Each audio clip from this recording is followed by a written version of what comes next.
ಗೌರವ ಎಲ್ಲ ಬೀದಿ ಪಾಲಾಗುತ್ತೆ. ಮಗನಿಗಾದ ಮದುವೆ ಮಾಡಿ ಮುಪ್ಪಿನ ಕಾಲ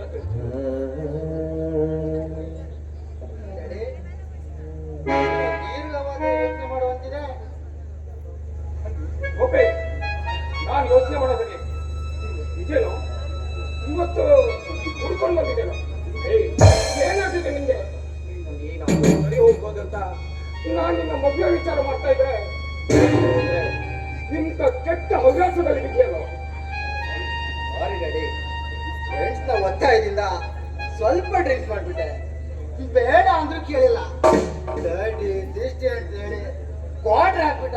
ದಯವಿಟ್ಟು ನನ್ನನ್ನ ಕ್ಷಮಿಸ್ಬಿಡಿ ಡ್ಯಾಡಿ. ನಾನೊಂದು ಹುಡುಗಿನ ಮನ್ಸಲ್ಲಿ ಇಷ್ಟಪಟ್ಟಿದ್ದೀನಿ. ನನಗೂ ಹೆಂಡತಿ ಬೇಕು ಅಂತ ಅವಳನ್ನೇ ಲವ್ ಮ್ಯಾರೇಜ್ ಆಗಿದ್ದೀನಿ. ನೀನು ಕೂಡ ಅಡ್ಡದಾರಿ ಹಿಡಿದಿದ್ದೇನೋ. ನೀನಾದ್ರೂ ನನ್ನ ಗೌರವಕ್ಕೆ ಕೀರ್ತಿ ತರ್ತೀಯ ಅಂತ ನಾನು ನಂಬಿದ್ದೆ. ಆದ್ರೆ ನೀನು ಕೂಡ ರಚನೆಯಂತೆ ಅಡ್ಡದಾರಿ ಹಿಡಿದಿದ್ದೇನೋ. ಈ ಪ್ರೀತಿ ಫೆವಿಕಿಕ್ ತರ ಒಂದ್ಸಲ ಅಂದ್ಕೊಂಡ್ಬಿಟ್ರೆ ಮತ್ತೆ ಅದನ್ನ ಬೇರ್ಪಡಿಸಲು ಯಾರಿಂದನೂ ಸಾಧ್ಯ ಇಲ್ಲ. ಅಂತ ಅಮರವಾದ ಪ್ರೀತಿ ನಮ್ದು.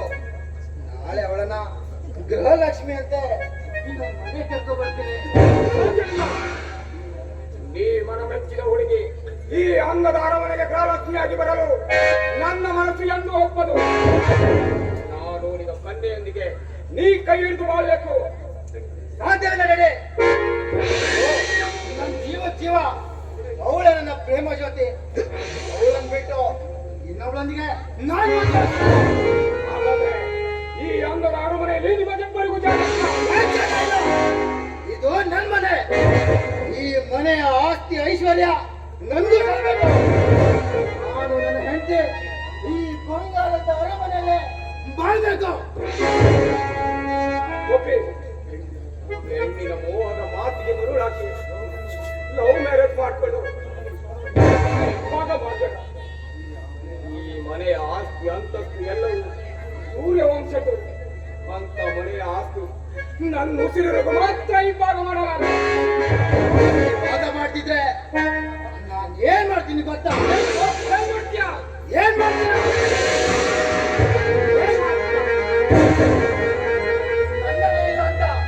ಮನೆಯಿಂದ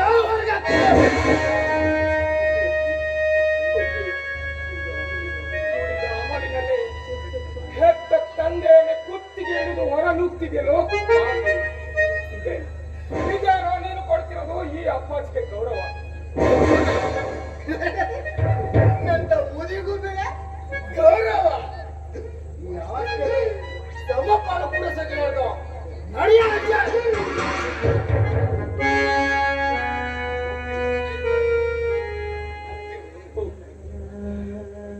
ಹೋಗ್ತೀನಿ ಕಣೋ, ಹೋಗ್ತೀನಿ. ಹೆತ್ತ ಮಗನಿಂದಲೇ ನನಗೆ ಎಂತ ಬಹುಮಾನ ಸಿಕ್ತು.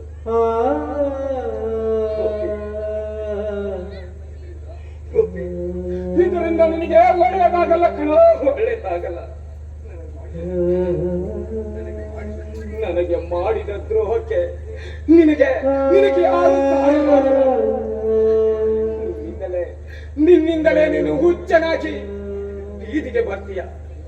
ನೀನು ಮನುಷ್ಯನಲ್ಲ. ಬರ್ತೀನಿ.